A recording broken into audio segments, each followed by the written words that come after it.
Hello, नमस्ते सभी को। सभी को पता है कि हमारा शब्द शक्ति का टॉपिक समाप्त हो चुका है, उसका टेस्ट भी हो चुका है इसी यूट्यूब चैनल पर। और हमारा नेक्स्ट टॉपिक रहेगा वाच्य का। हम ऐसे टॉपिक इसलिए पहले ले रहे हैं कि रीड प्री में नहीं थे, और कुछ ऐसे टॉपिक जो थे भी तो हमें कंफ्यूज ज़्यादा करते हैं। उन टॉपिकों को हम पहले ले रहे हैं ताकि बाद में हमें इनके रिवीजन में कोई दिक्कत नहीं आए। तो आज की क्लास रहेगी हमारी वाच्य पर आधारित। और वाच्य किस प्रकार से इसकी उत्पत्ति हुई है, किससे बना है, सबसे पहले इसके बारे में हम चर्चा करेंगे। तो वाच्य शब्द बना है वच्य धातु से। वच्य धातु में णैत प्रत्यय जुड़ने पर, णैत प्रत्यय ये संस्कृत का प्रत्यय है और इसमें ये शेष रहता है, तो क्या बन जाएगा वच्य धन ये। प्रत्यय की प्रक्रिया सभी को पता ही है कि इस प्रकार लघु का दीर्घ स्वर हो जाता है। तो ये हमारे पास क्या बन जाता है, वाच्य शब्द बन के तैयार हो जाता है। वच्य धातु में यह प्रत्यय जोड़ने पर क्या बन जाता है, वाच्य। और वाच्य का अर्थ क्या हो जाएगा, बोलने का तरीका या बोलने का ढंग। ठीक है, बोलने का जो ढंग होता है वही क्या कहलाता है, वाच्य कहलाता है। अब बोलने के ढंग में अर्थात क्रिया जो हो रही है उसके बारे में बताया जा रहा है कि क्रिया किसके द्वारा की जा रही है और कैसे की जा रही है।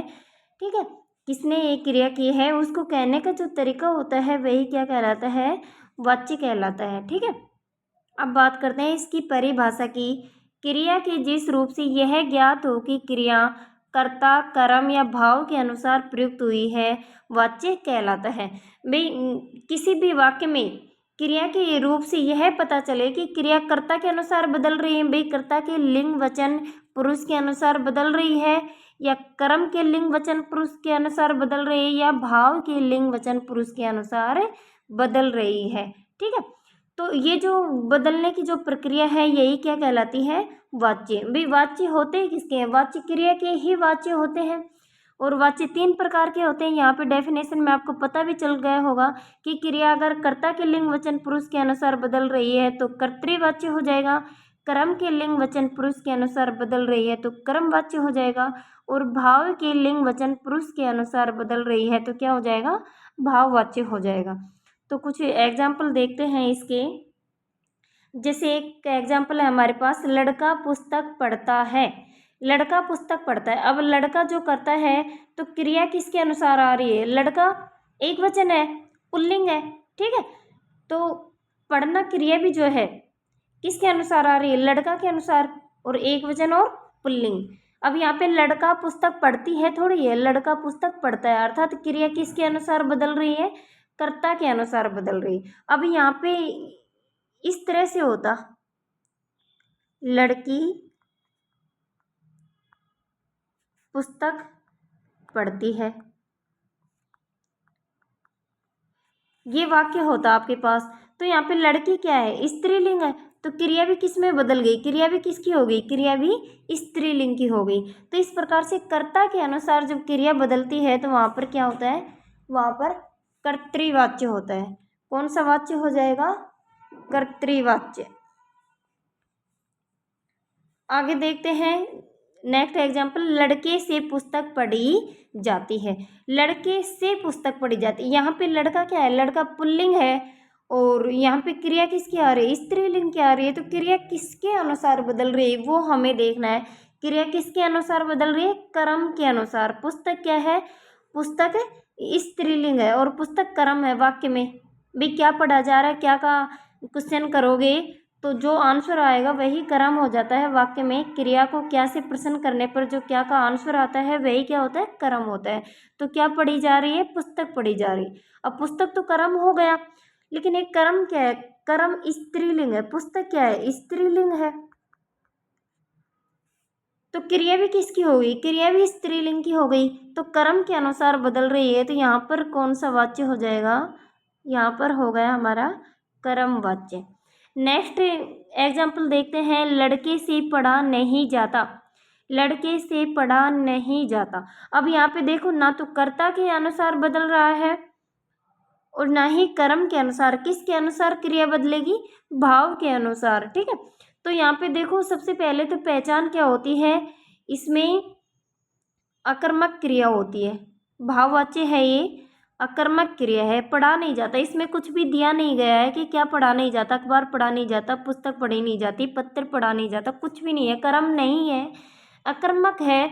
और अकर्मक पुल्लिंग एक वचन की अगर क्रिया आ जाए वाक्य में और से द्वारा का प्रयोग हो तो किस में चला जाएगा, ये चला जाएगा आपका भाववाच्य में।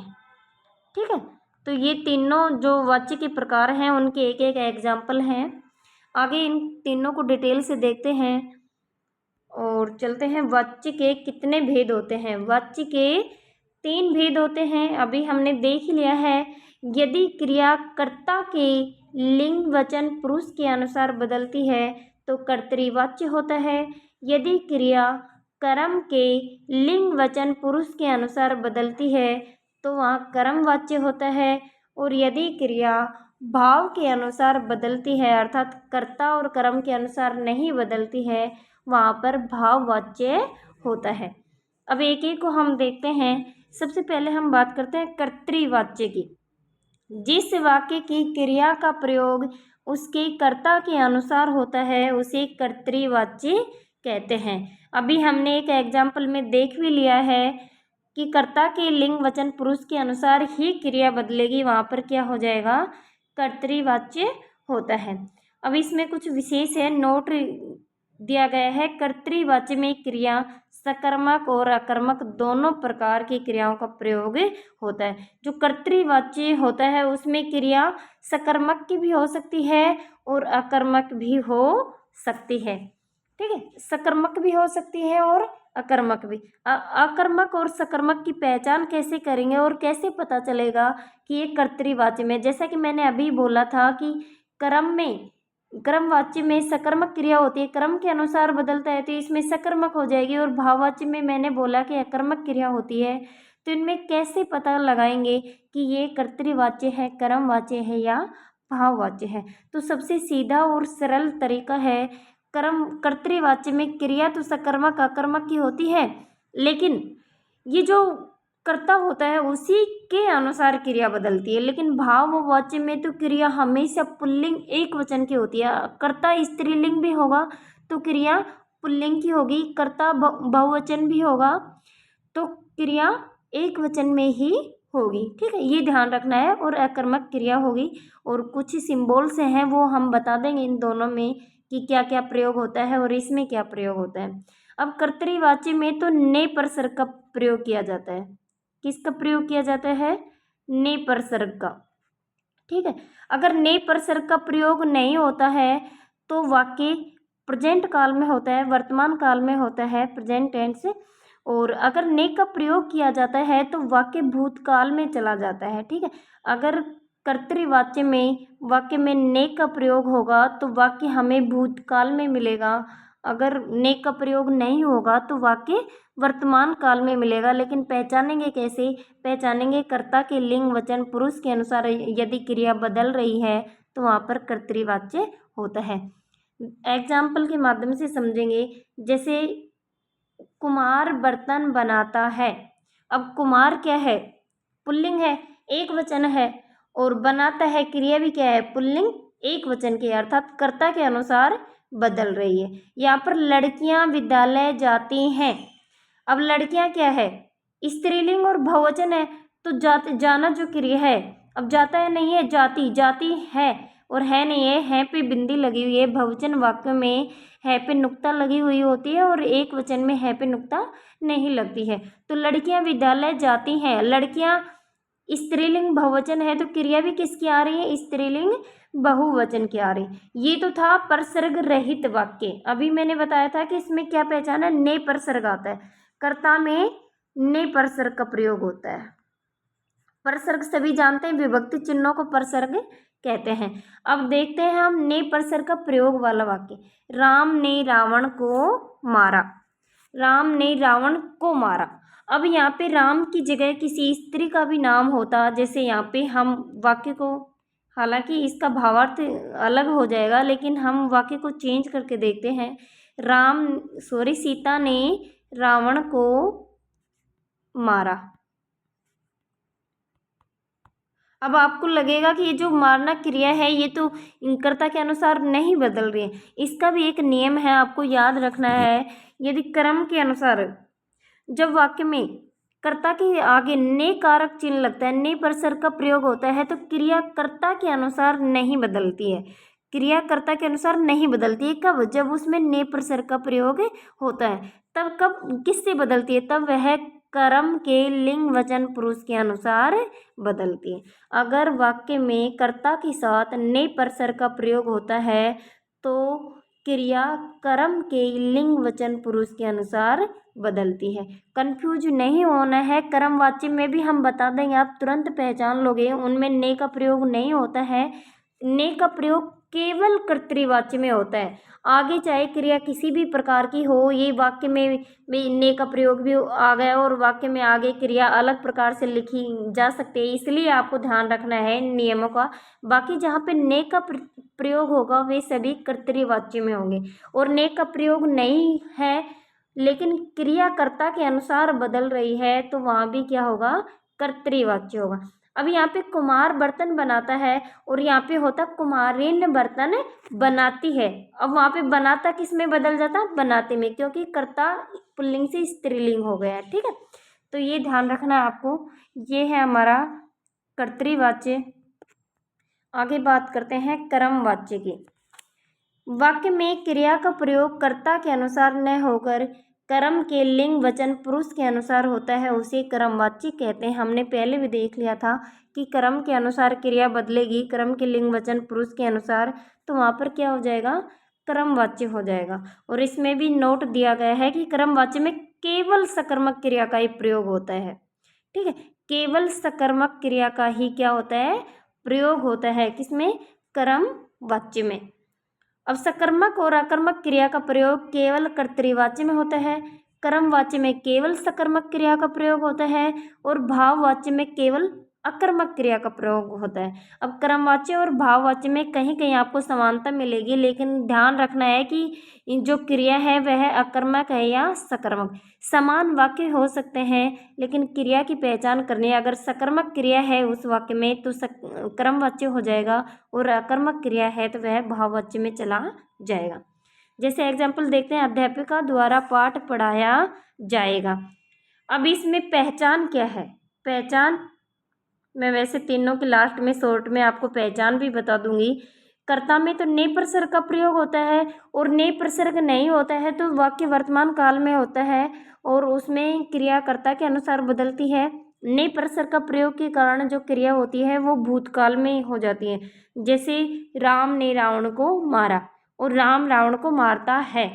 ठीक है, राम रावण को, वहाँ पे ने प्रसर्ग का प्रयोग नहीं है तो वर्तमान काल में हो जाएगा, और ने प्रसर्ग का प्रयोग करने से वह भूतकाल में चले गए। इसकी पहचान है या तो के आएगा या से आएगा या फिर द्वारा आएगा। भी जो कर्ता होता है वो कर्ता कारक ना होकर क्या बन जाता है? कर्ता कारक ना होकर करण कारक बन जाता है। अब कारक पढ़ोगे तो और भी अच्छे से समझ में आ जाएगा। कर्ता जो होता है वो कर्ता कारक न रहकर क्या बन जाता है? करण कारक बन जाता है। जैसे वाक्य था हमारे पास, अध्यापिका द्वारा पाठ पढ़ाया जाएगा। अब या तो वाक्य में के मिलेगा हमें, या से मिलेगा, या द्वारा मिलेगा, या क्रिया हमें सकर्मक की मिलेगी, और क्रिया कर्म के लिंग वचन पुरुष के अनुसार बदलेगी। अब अध्यापिका द्वारा पाठ, पाठ क्या है? पुल्लिंग है, तो क्रिया भी किसकी? पुल्लिंग की आएगी। पढ़ाया, पढ़ाई थोड़ी आ गया यहाँ पे, भाई पढ़ाई आता तो यहाँ पे स्त्रीलिंग होता कर्म। अब कर्म पुल्लिंग है तो क्रिया भी किसकी आएगी? पुल्लिंग की आएगी। अध्यापिका द्वारा पाठ पढ़ाया जाएगा, से द्वारा भी आ गया और क्रिया कर्म के अनुसार भी बदल रही है। अब देखो, किसान द्वारा हल चलाया जाता है। किसान द्वारा हल चलाया जाता है, यहाँ पे द्वारा का भी प्रयोग हो रहा है, और हल जो है पुल्लिंग है तो क्रिया भी किसकी आ रही है? पुल्लिंग की आ रही है। ठीक है, समझ में आ गया आपको? जैसे राम से पढ़ा जाता है, सॉरी, राम से पत्र पढ़ा जाता है, पढ़ा जाता है तो भाव में चला जाएगा। जैसे एक और एग्जाम्पल देख लेते हैं, राम से पत्र पढ़ा जाता है। अब इसी वाक्य के माध्यम से हम दोनों को समझेंगे।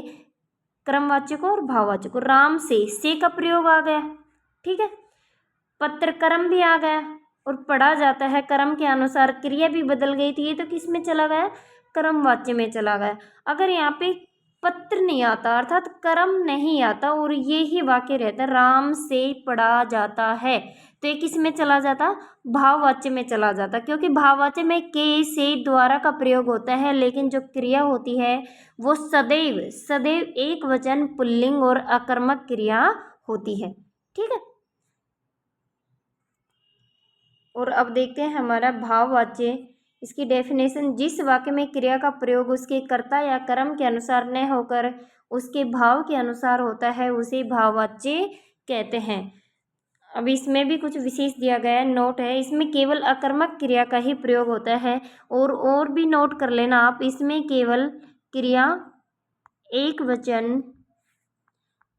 वचन और पुल्लिंग की होती है। सदैव क्रिया क्या होती है, सदैव क्रिया एक वचन पुल्लिंग और अकर्मक की होती है, ठीक है। सदैव क्रिया जो होती है अकर्मक होती है, एक वचन और पुल्लिंग होती है भाववाच्य में।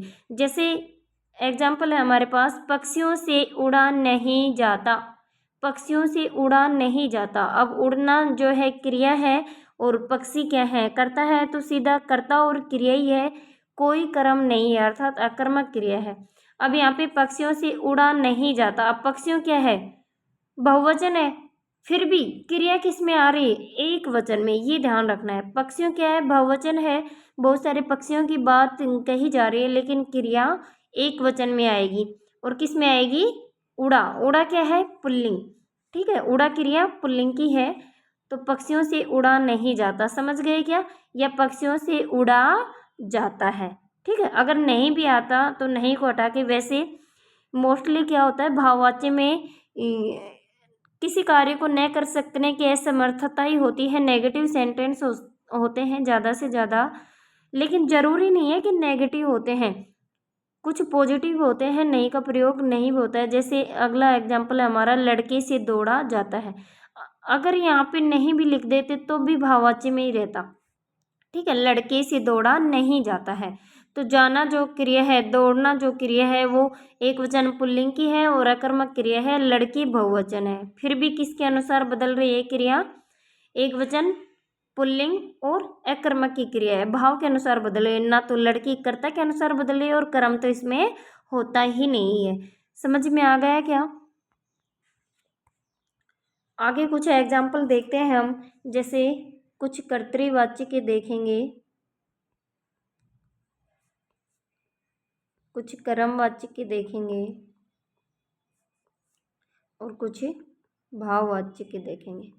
इनमें इनकी पहचान भी देख लेंगे हम। इनमें ने परसर का प्रयोग होता है,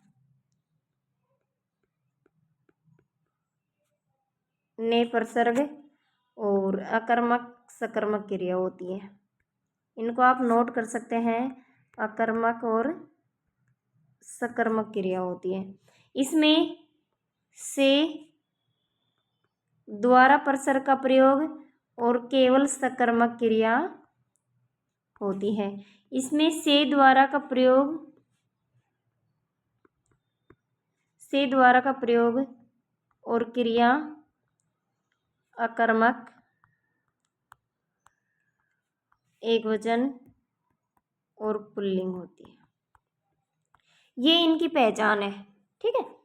अब ने परसर्ग रहित भी वाक्य होता है, मैंने बता ही दिया है, तो आप उसमें देख लेंगे, जैसे लड़का खाना खाता है, लड़की खाना खाती है, तो कर्ता के अनुसार क्रिया बदल जाएगी और वाक्य वर्तमान काल में होगा। ने परसर्ग लगाने से वाक्य भूतकाल में चला जाता है, ठीक है, लेकिन क्रिया फिर भी कर्ता के लिंग वचन पुरुष के अनुसार ही बदलेगी। इसमें क्रिया कर्म के लिंग वचन पुरुष के अनुसार बदलेगी और कर्ता के साथ से द्वारा कारक चिन्ह का या परसर का प्रयोग किया जाएगा, अर्थात कर्ता कारक क्या बन जाता है, करण कारक बन जाता है कर्मवाच्य में, और भाववाच्य में भी कर्ता कारक करण कारक बन जाता है। करण कारक ऐसे, से द्वारा किसके कारक चिन्ह है, किसके प्रसर्ग हैं, ये करण कारक हैं, तो से द्वारा का प्रयोग कर्मवाच्य में भी होता है, भाववाच्य में भी होता है, लेकिन कर्मवाच्य में जो वाक्य होता है सकर्मक होता है, क्रिया सकर्मक होती है, और भाववाची में क्रिया